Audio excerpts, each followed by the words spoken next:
BFM Nice et vous, c'est tout de suite avec Arthur. Arthur, ce matin, vous allez essayer d'apporter des réponses à Simon qui vous a écrit. En fait, il s'est rendu au parc Phoenix. Il a été très surpris par l'état de santé des animaux. Tout à fait, Laurie. Simon s'est récemment rendu au parc Phoenix et il faut le dire qu'il a été plus ou moins surpris, surtout de l'état global de ce parc. Le parc Phoenix, pour rappel, c'est un jardin à l'ouest de Nice qui recueille plus de 500 animaux saisis ou abandonnés.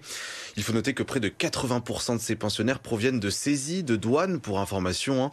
Le parc a ouvert il y a maintenant 35 ans. Il faut dire que depuis son ouverture, les choses semblent avoir changé. C'est en tout cas ce que nous affirment plusieurs téléspectateurs. Ils se plaignent en effet de l'état des lieux, beaucoup trop dégradé et laissé selon eux à l'abandon. Je vous propose d'écouter plusieurs avis laissés par des Niçois après une visite au parc Phoenix. Regardez. Très mal entretenu, c'est pas la jungle mais un fatras de plantes, rien n'est en valeur.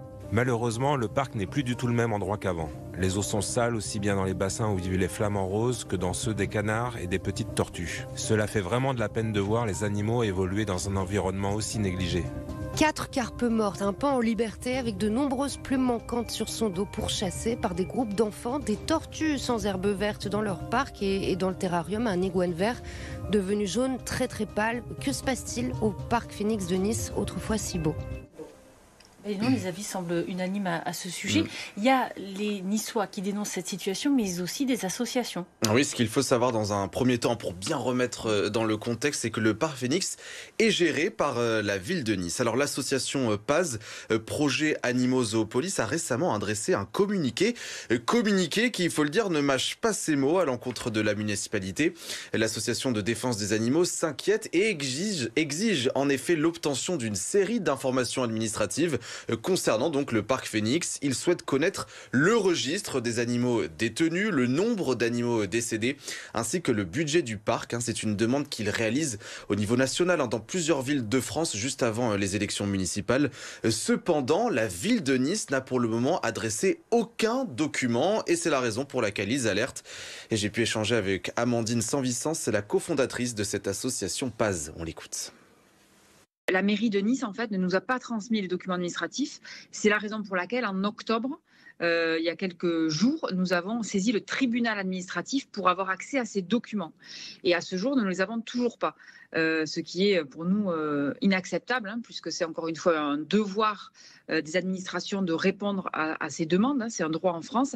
Et pour nous, c'est très important d'y avoir accès pour pouvoir les analyser, pour pouvoir aussi savoir de quoi on parle, en fait, et pour ensuite faire des propositions adaptées. Nous souhaitons sortir de la captivité animale en France. On estime que ce n'est pas la mission d'une mairie d'emprisonner des animaux sauvages pour le divertissement. Arthur, pourquoi cette association souhaite-t-elle absolument avoir accès à ces documents ? Eh bien, Laurie, car ces documents permettraient de répondre à plusieurs questions. Dans un premier temps, les origines des animaux, d'où proviennent-ils, de zoos, de sauvetage, de saisie. L'association PAZ défend que ce parc est destiné au grand public. Les visiteurs viennent donc voir des animaux de près. Alors pourquoi ne sont-ils pas tout simplement dans des refuges ?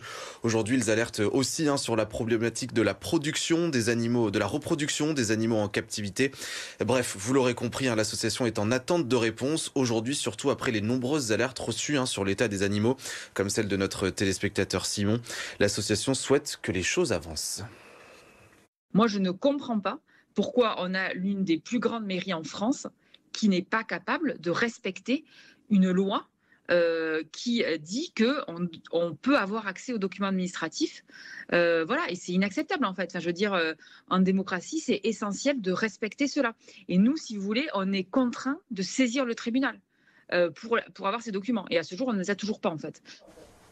Alors j'imagine que vous avez contacté la municipalité de Nice. Comment se défendent-ils ? Oui, la ville de Nice qui nous affirme accorder une attention particulière à la protection animale. C'est un combat de Christian Strosi, on nous dit, et qui nous confirme engager une transformation du parc Phoenix, le faisant évoluer d'un simple parc zoologique vers un véritable refuge d'accueil pour la faune.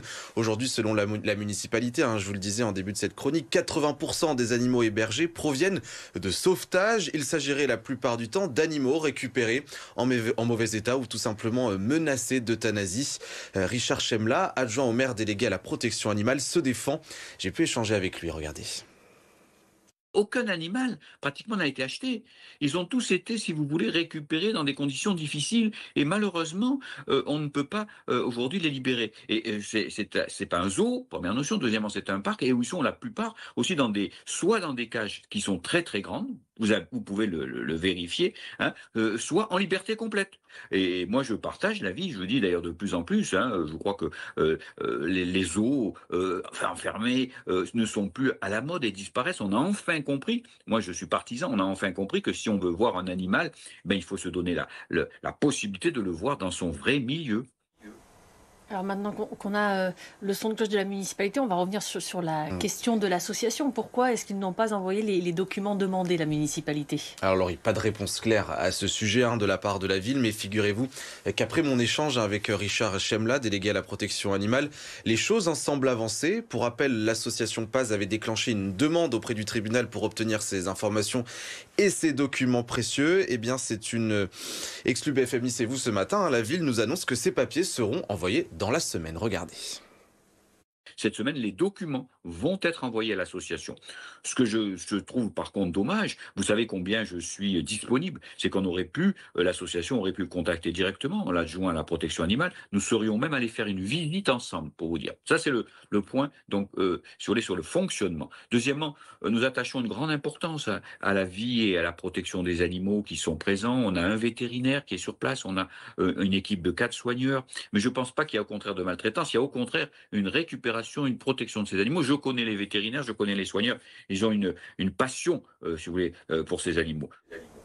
Voilà, la ville qui maintient donc son rôle de protection des animaux et de faire du parc Phénix un refuge, vous l'aurez compris.